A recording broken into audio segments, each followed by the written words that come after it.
তো আজকে চলো তোমাদের একটা জিনিস দেখাই। ফাইনালি তোমরা দেখে অবাক হয়ে যাবে। দেখো আমাদের ভলু কিভাবে শুয়ে আছে। এটা কি ধরনের শোয়া সেটাই তো বুঝতে পারছি না। দেখো লেজটাকে নাড়িয়ে যাচ্ছে, এমনভাবে শুয়ে আছে মনে হচ্ছে কি কষ্ট হয়ে গেছে ওর। আমাদের সিকিউরিটি দিতে এসে নিজেই হাঁপিয়ে গেছে। তো ওর সাথে একটু শয়তানি করবো ভাবলাম, দুষ্টুমি। বিস্কুট দিচ্ছি, খাচ্ছে না। আর একজন চলে এসছে ভাগ বসাতে, তো দুজন আর কেউই খাচ্ছে না। এ তাকিয়ে রয়েছে ওকে দেখে, ও তাকিয়ে রয়েছে, ভাবছে এরা কী করতে এসেছে। কেউ খাচ্ছে না বিস্কুটটা। এ ওর দিকে, ও এর দিকে তাকাচ্ছে। তারপরে একটা ফুল দিয়ে দিলাম, ফুলটা পেয়ে চাটাচাটি শুরু করে দিল। কি তাই তো ভলু? ভলু তুমি কি করছো?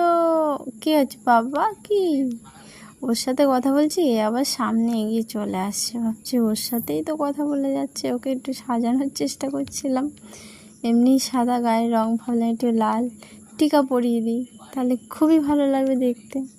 তো টিকাটা তো আর ঠিকভাবে পরাতেই পারছি না। পরাতে যাচ্ছি, নড়ে যাচ্ছে, এরকম হয়ে যাচ্ছে, লম্বা হয়ে যাচ্ছে, হচ্ছে না। বিস্কুটটাও খাচ্ছে না। আর একটা জিনিস দেখো তোমরা সবাই, ভলুকে কি বললো ওরা, এটা তো আমরা বুঝতে পারলাম না। তোমরা কে কে বুঝতে পারলে একটু প্লিজ কমেন্ট করে জানিও। দেখো এখনই ওই দেখো বলা শুরু হয়ে গেল। কি বলছে ওদের ভাষায় কিছুই বুঝতে পারছি না। তোমরা যদি কেউ বুঝে থাকো প্লিজ কমেন্ট করে বলো। Bye bye. ভালো লাগলে লাইক শেয়ার কমেন্ট করে দিও।